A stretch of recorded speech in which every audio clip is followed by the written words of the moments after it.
Talk to me about the Berserker. Actually, do you have a Berserker impression? Can you break out a little Berserker for us? No. Okay. I tell you what, I could do the impression and I could just like disappear. Oh, that's from good. screen, then you wouldn't hear from me for a while. Yeah, did you go join a biker gang and never hear from you again? Yeah, something like that. And then just appear at a convention eventually. So listen, we know the gimmick is a Viking, and I guess this is a Viking that says Huss. Is this a Viking that we can loosely rip off Bruiser Brody for, or what is this? No, it was a Viking gimmick, and I think Nord, just in general, I think always wanted to be Bruiser, and Nord just adopted all that. And we actually tried to get him several times to stop doing that. John Nord was a guy. He came in as Nord the Barbarian. I believe it was Nord the Barbarian. Yeah, it was Nord the Barbarian into Mid-South. And good God, man, you talk about a specimen. Incredible athlete, incredible look, just green as grass. And John was, one of those Minnesota guys, big, tough, and rugged, crazy. I always got blamed for him walking out in Mid-South because he was last seen with me and Ted DiBiase. And they're not going to blame Ted, so you got to blame me. But his last known appearance was at my apartment on that Friday night, and then we lost him.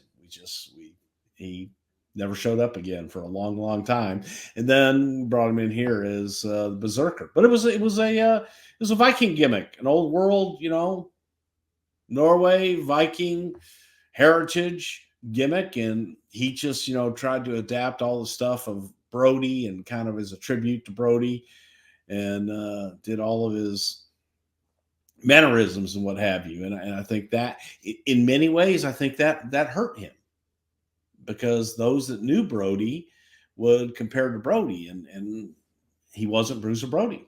He needed to be Nord. And I do think that he was talented enough that he could have gone a long way. I could have seen him in programs with, Hulk and Savage and, any top babyface we had, because he was believable.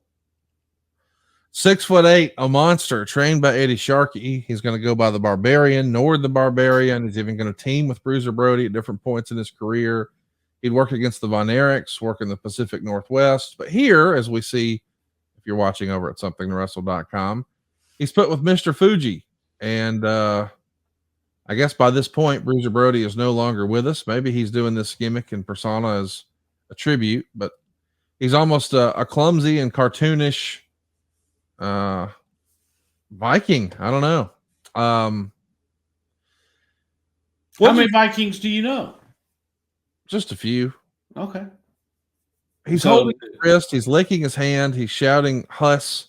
He's crossing his eyes. He's falling flat on his back. He even used to bring a sword to the ring and once and stab the canvas. Was there a bigger upside for this? I mean, you sort of said you could see him with this guy or that guy.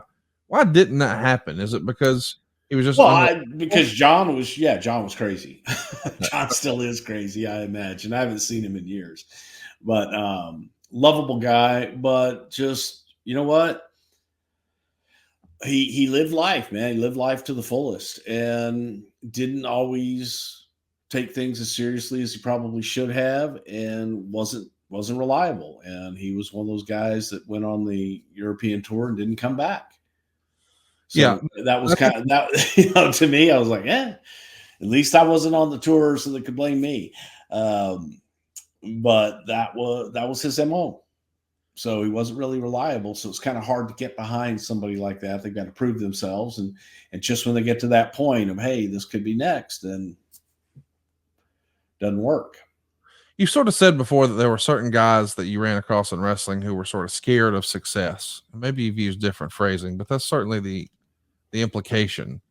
In July of 92, our man, the Berserker, wins a 40-man battle royal on Primetime Wrestling and is going to get a shot to challenge Bret Hart for the WWF Championship that November.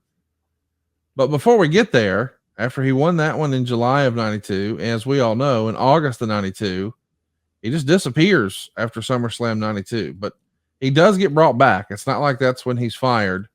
He gets that match against Bret Hart in November, and his final appearance is in February the following year, February of 1993. He's going to appear one last time in a battle royal on Monday Night Raw, and that's all she wrote. He's one of those characters, man. You just think about the size and the opportunities with a Hogan. Yeah, I get it. He could have been a much bigger deal. Yeah, and unfortunately, sometimes talent are their own worst enemies, and in this case, I think John was his own worst enemy in that regard. But he's been successful. He's got a car business in, I believe, Minneapolis.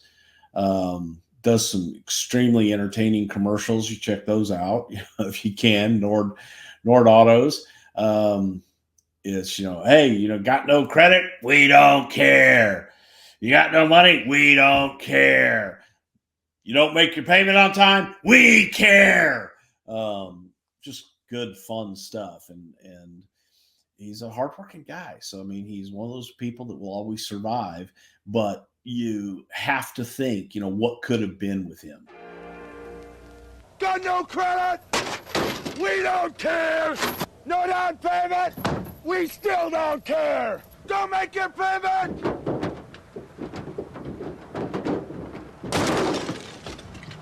That's right, then we care!